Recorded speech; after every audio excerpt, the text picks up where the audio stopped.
Renungan Pagi, Christ Triumphant atau Kristus yang Menang oleh Ellen G. White, 5 Mei 2025. Mari kita berdoa.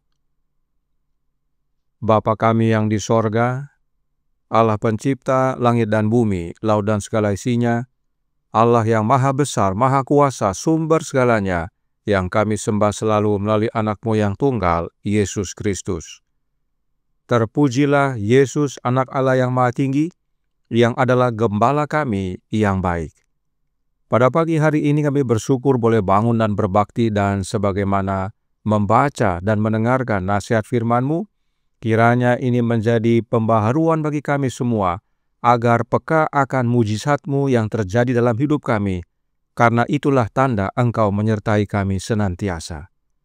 Beserta kami sepanjang perbaktian ini kehendak-Mu yang jadi, ampun kami akan dosa dan salah, karena kami berdoa hanya dalam nama anak Allah yang tunggal, Yesus Kristus, yang adalah Tuhan dan Juru Selamat kami. Amin. Renungan hari ini akan dibacakan oleh Ibu Patricia Pangaila. Kepada Ibu Patris, kami persilahkan. Terima kasih. Shalom untuk kita semua. Pembacaan renungan pagi kita pada hari ini berjudul Allah melakukan mujizat untuk sebuah tujuan. Ayat inti diambil dari Yosua 3 ayat 17.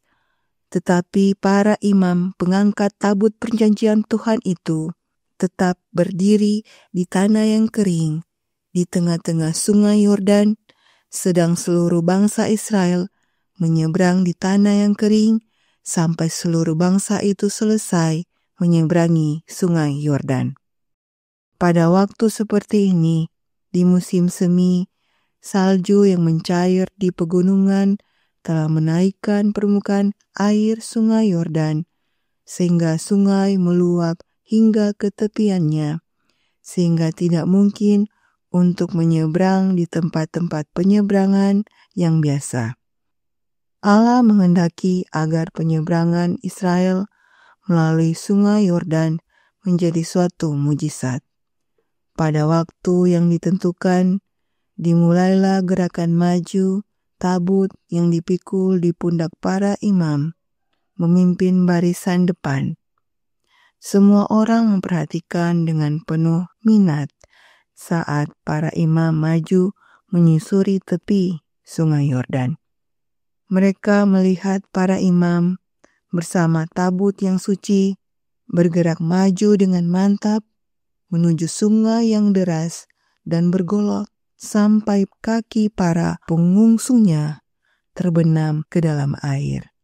Kemudian tiba-tiba air pasang ke atas tersapu kembali, sementara arus di bawah mengalir terus dan dasar sungai menjadi terbuka. Ketika semua orang telah menyeberang, tabut itu sendiri dibawa ke pantai barat.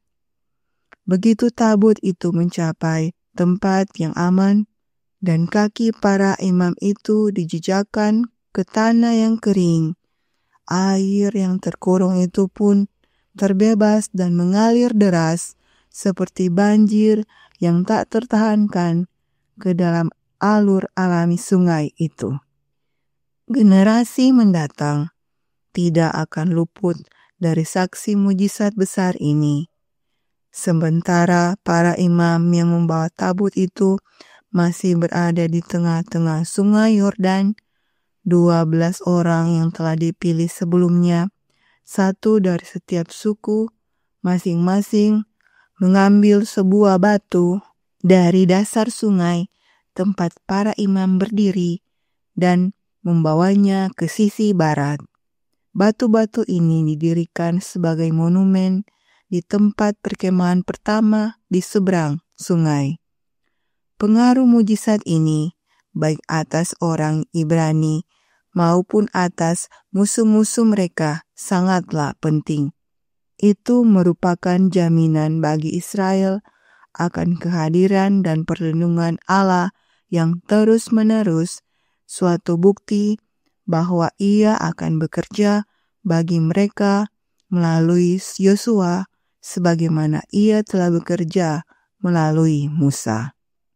Pelaksanaan kuasa ilahi ini demi Israel juga dimaksudkan untuk meningkatkan rasa takut yang mereka rasakan dari bangsa-bangsa di sekitarnya, dan dengan demikian mempersiapkan jalan bagi kemenangan mereka yang lebih mudah dan tuntas.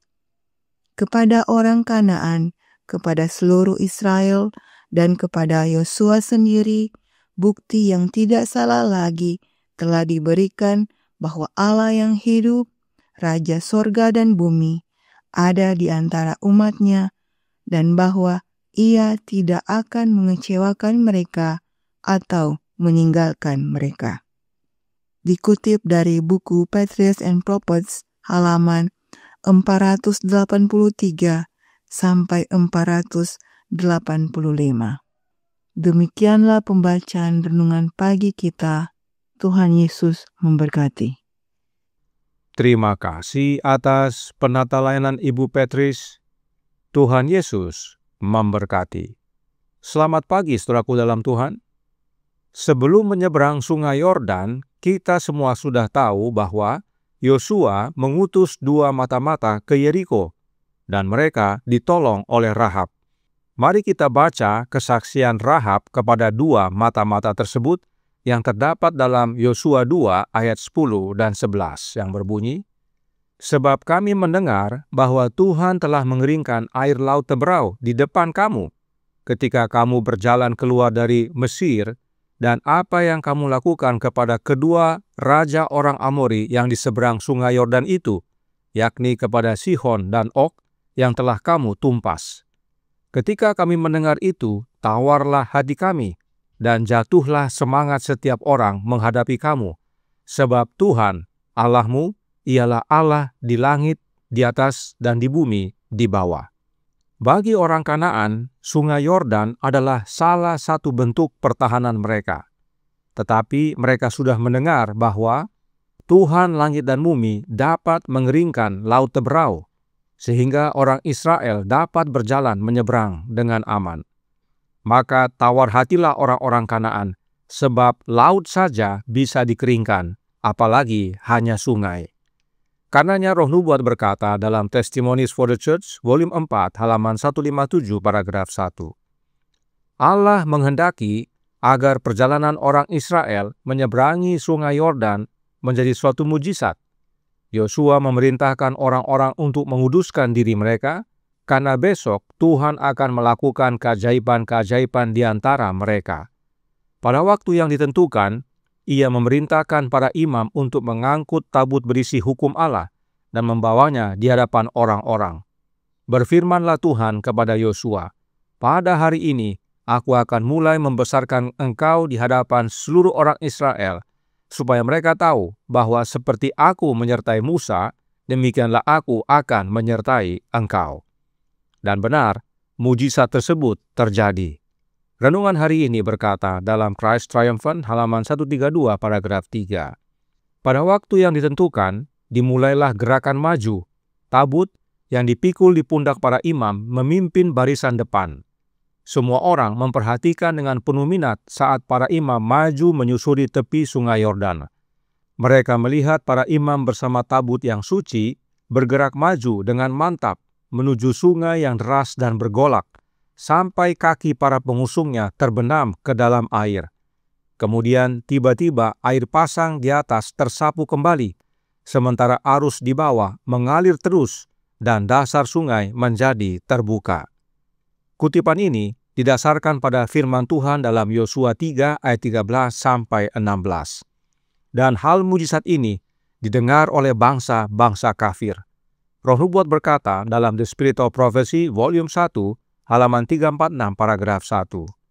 Ketika semua raja orang Amori dan raja orang Kanaan mendengar bahwa Tuhan telah menghentikan air sungai Yordan bagi orang Israel, maka tawarlah hati mereka karena takut.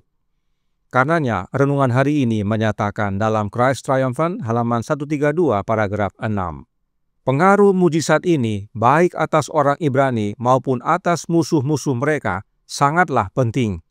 Itu merupakan jaminan bagi Israel akan kehadiran dan perlindungan Allah yang terus-menerus. Suatu bukti bahwa Ia, yaitu Allah, akan bekerja bagi mereka melalui Yosua, sebagaimana Ia telah bekerja melalui Musa. Inilah tujuan Allah melakukan mujizat dalam menyeberangi sungai Yordan, yaitu untuk ingatkan bangsa Israel bahwa kehadiran Allah adalah perlindungan mereka, bahwa kuasa yang sama 40 tahun yang lalu saat membelah Laut Merah adalah kuasa yang sama yang menghentikan arus sungai Yordan.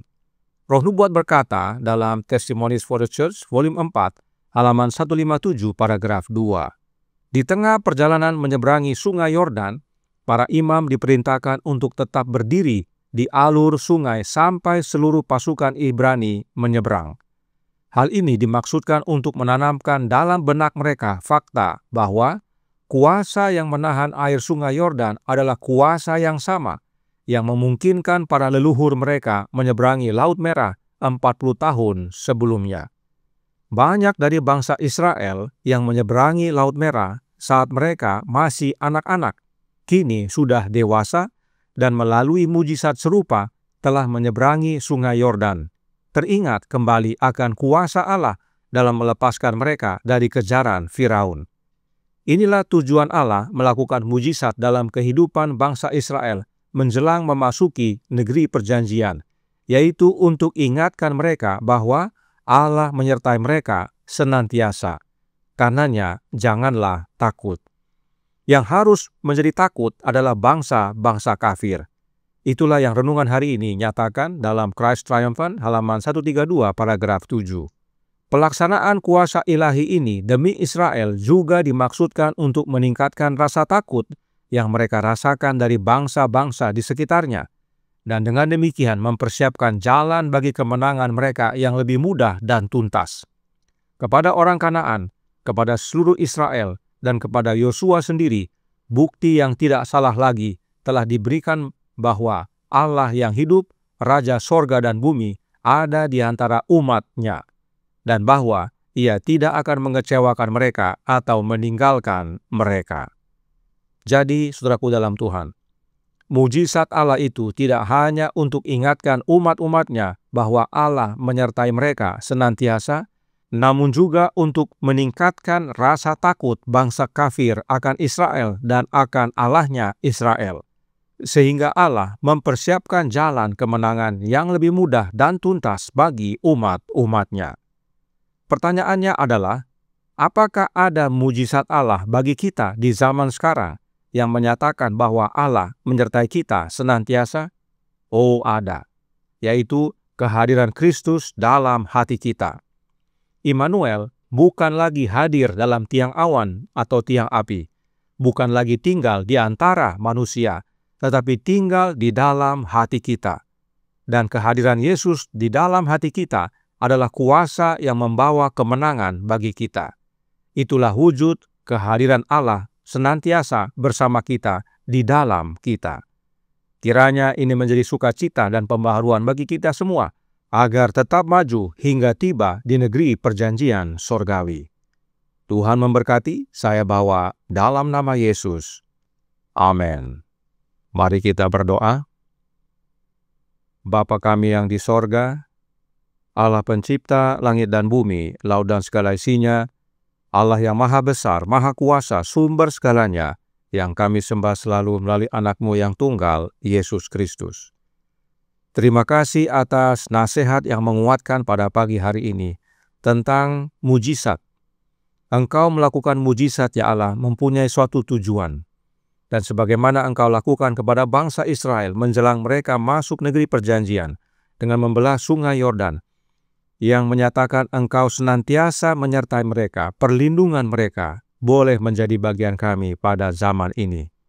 Karenanya tolong kami ya Bapa, karuniakanlah roh anak-Mu dalam hidup ini, sebab itulah karunia terbesar, mujizat terbesar dalam hidup kami. Sebab Kristus tidak lagi di dalam tiang awan dan tiang api, tidak lagi di antara umat manusia, tetapi tinggal di dalam hati kami. Suatu kuasa yang membawa kami kemenangan demi kemenangan setiap hari hingga tiba di sorga nanti. Beserta kami sepanjang hari ini kehendak-Mu yang jadi, ampun kami akan dosa dan salah, karena kami berdoa hanya dalam nama Anak Allah yang tunggal, Yesus Kristus, yang adalah Tuhan dan Juru Selamat kami.